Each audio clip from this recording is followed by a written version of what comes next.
একটি দেশের অগ্রগতির ভিত্তি তার পরিকাঠামো, আর গত ১২ বছরে শ্রী নরেন্দ্র মোদীর নেতৃত্বে ভারত সেই ভিত্তিকে আরও শক্তিশালী করার লক্ষ্যে এগিয়েছে অভূতপূর্ব গতিতে।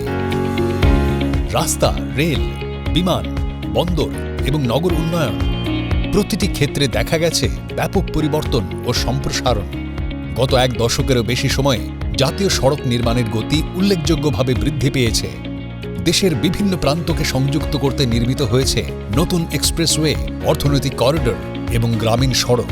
আজ যোগাযোগ ব্যবস্থা শুধু দ্রুতই নয়, আরও নিরাপদ ও কার্যকর।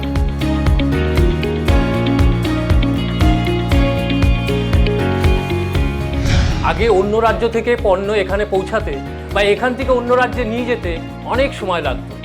এখন নতুন রাস্তা এবং এক্সপ্রেসওয়ের কারণে সময় এবং পরিবহন খরচ দুটোই কমে গেছে। রেল ক্ষেত্রেও এসেছে নতুন গতি। আধুনিক ট্রেন, স্টেশন পুনর্নির্মাণ এবং মালবাহী করিডোর দেশের অর্থনীতিকে আরও গতিশীল করে তুলেছে। বন্দে ভারত ট্রেন আজ আধুনিক, দ্রুত ও স্বাচ্ছন্দ্যময় যাত্রার নতুন প্রতীক। উড়ান প্রকল্পের মাধ্যমে ছোট শহরগুলিকেও বিমান যোগাযোগের আওতায় আনা হয়েছে।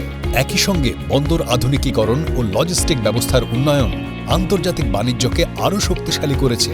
বিগত ১২ বছরে কেন্দ্রীয় সরকার পিএম গতিশক্তির মতো সমন্বিত পরিকল্পনার মাধ্যমে রাস্তা, রেল, বন্দর ও বিমান পরিবহনকে এক সূত্রে যুক্ত করার উদ্যোগ নিয়েছে।